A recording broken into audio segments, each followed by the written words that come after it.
اعوذ باللہ من الشیطان الرجیم بسم اللہ الرحمن الرحیم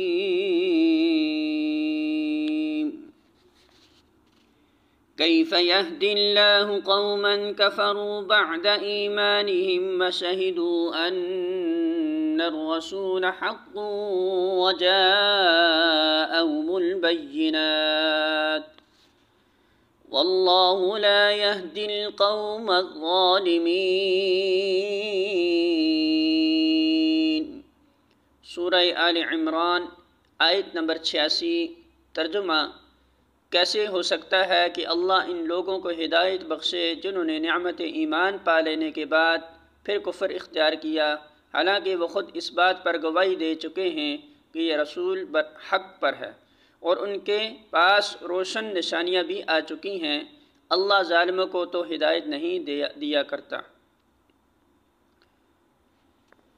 سورہ آل عمران حاشیہ نمبر 73۔ یہاں پھر اسی بات کا اعادہ کیا گیا ہے جو اس سے قبل بارہا بیان کی جا چکی ہیں کہ نبی صلی اللہ علیہ وسلم کے عہد میں عرب کی یہودی علماء جان چکے تھے اور ان کی زبانوں تک سے اس امر کی شہادت ادا ہو چکی تھی کہ آپ نبی برحق ہیں، اور جو تعلیم آپ لائے ہیں وہ وہی تعلیم ہے جو پچھلے انبیاء لاتے رہے۔